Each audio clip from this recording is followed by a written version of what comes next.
Tapi apa langkah-langkahnya ini yang belum jelas.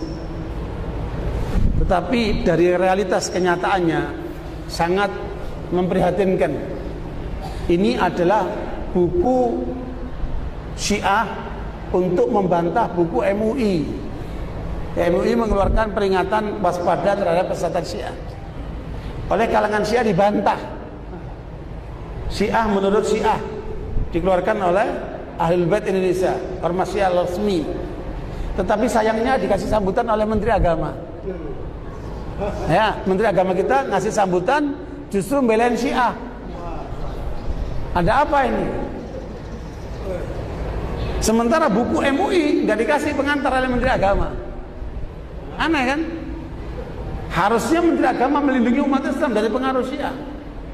Tapi justru yang terjadi Menteri Agama membelain Syiah. Ada apa ini?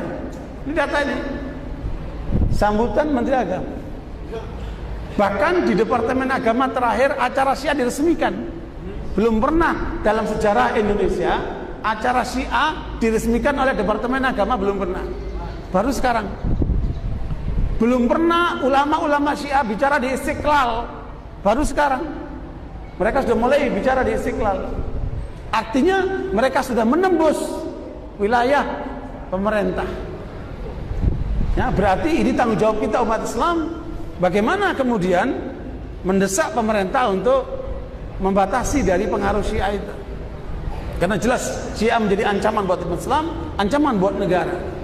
Tapi mengapa kemudian mereka masih menampung Syiah, melindungi Syiah, bahkan memberikan jalan kepada Syiah? Nah, ini menjadi tanggung jawab kita bersama.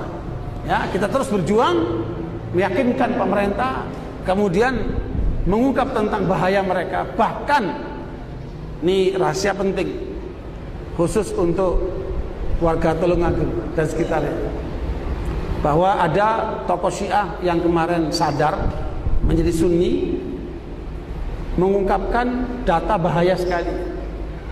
Dalam data itu disebutkan Syiah dengan dukungan Iran akan mensuriahkan Indonesia di tahun 2020.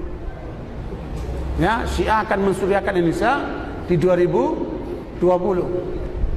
Nah, mudah-mudahan ini tidak terjadi. Tetapi dengan data ini kita harus menjadi waspada ya atas gerakan mereka ini. Ya, jangan sampai Indonesia seperti apa? Yaman. Yang tadinya kecil seperti Indonesia, pengajian, masjid taklim, sekolahan, panti asuhan, tahu-tahu mereka angkat senjata dan kudeta. Itu di Yaman. Ya, begitu pula sebelumnya di Bahrain tapi gagal. Begitulah mereka kemudian melawan dengan senjata di Pakistan, di mana-mana seperti itu. Dan ini tidak boleh terjadi di Indonesia. Makanya sebelum mereka menjadi besar harus apa? Kita tutup pintunya. Ya, makanya penyadaran kita selama ini seperti ini adalah tujuannya untuk membentengi umat Islam Ahli Sunnah dari pengaruh Syiah. Mengapa? Karena yang disasar Syiah Ahli Sunnah. Jadi Syiah selalu datang ke tempat-tempat Ahli Sunnah untuk mensyiahkan Ahli Sunnah. Harusnya bukan begitu. Kalau mereka mau dihargai, jangan mensyiahkan Ahli Sunnah. Syiahkan itu orang Hindu, orang Kristen, terserah kalian. Tapi jangan mensyiahkan Ahli Sunnah.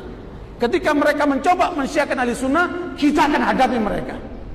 Karena kita berkewajiban melindungi Ahli Sunnah wal Jamaah dari usaha penyesatan mereka itu. Makanya masyarakat Muslim Ahli Sunnah harus menjadi waspada, care terhadap masalah ini. Jangan acuh tak acuh.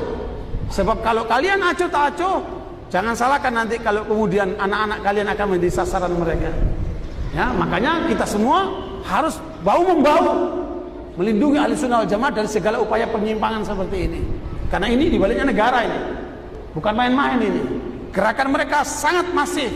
Lihat data-data tadi kan, mereka sudah masuk kemana-mana, bahkan sudah masuk ke TNI, ya, sudah masuk ke lembaga-lembaga negara. Kalau ini tidak diwaspadai, jangan-jangan apa yang mereka rencanakan di 2020 akan terjadi. Mudah-mudahan tidak terjadi. Makanya perlu kewaspadaan kita bersama. Ya, saya tidak nakut-nakuti, tetapi ini adalah peringatan dini untuk kita lebih waspada. Tsunami aja diperingatkan, apalagi aliran sesat.